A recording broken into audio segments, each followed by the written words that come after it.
তবে হ্যাঁ, এখানে আপনারা সবাই আছেন, আপনারা যেটা ভালো বুঝবেন সেটাই করবেন। আয়ানের মানসিক অবস্থা যে খুব একটা ভালো নয় সেটা নিশ্চয়ই আপনারা বুঝতে পারছেন। শুভলক্ষ্মী, তোমার সাথে কিন্তু আমার আর কোনো লড়াই নেই। অ্যাকচুয়ালি আমি আর কোনো লড়াইয়ে ইন্টারেস্টেডই নই। আমি এখন নতুন করে আমার জীবনটা শুরু করতে চাই। আয়ান,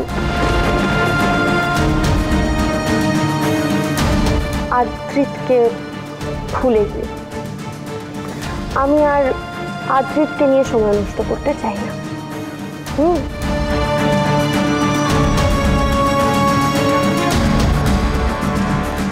এই লড়াইয়ে আমার আর ইন্টারেস্ট নেই শুভ, কারণ এই লড়াইয়ে আমি জিতে গেছি। আমার আয়ান আমার কাছে আছে।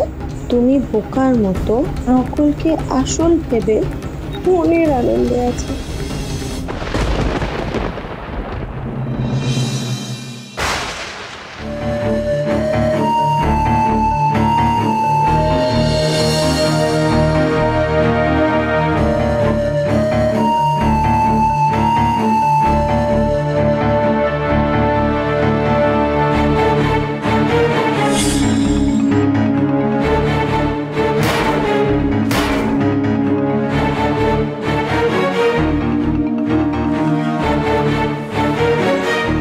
আমাকে কি সারা জীবন এই খাঁচাতেই থাকতে হবে? আমি কি কোনোদিন এখান থেকে পালাতে পারবো না?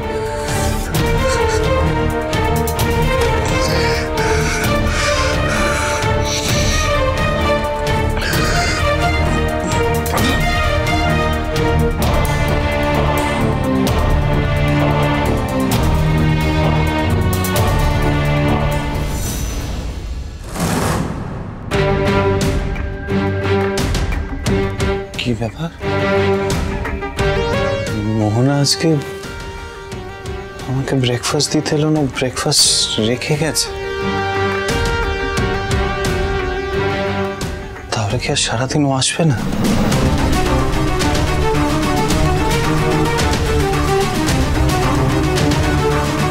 তাহলে কি আজ আমার কাছে পালানোর একটা সুযোগ আছে?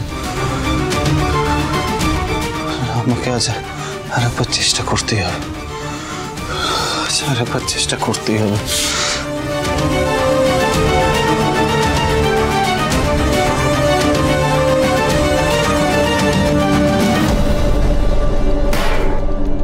না না না, তোমার এই সব কথা শুনতে আমরা কেউ ইন্টারেস্টেড নেই মোহনা। তোমাকে আমরা আর আর আর কোনো চান্স দেব না। তুমি হয়তো ডাক্তার হিসেবে তোমার কর্তব্য পালন করতে এসেছো ঠিকই, কিন্তু আমরা তোমাকে চাই না। হ্যাঁ, ডাক্তার হিসেবে আমরা তোমাকে চাই না। আমরা অন্য ডাক্তার দেখাবো। একদম ঠিক বলেছো বৌদি, একে কখনোই বিশ্বাস করা উচিত না। বিশ্বাস হচ্ছে না, তাই ঝিঝিসের মতো একবার ভেঙে গেলে কখনো জোড়া লাগে না। আর তুমি যা সব কাণ্ড করেছো তাতে আর যাই ফিরে আসুক, বিশ্বাস ফিরে আসুক। গৃহপ্রবেশ সোম থেকে রবি রাত 10টায় স্টার জলসায় জিও হটস্টারে।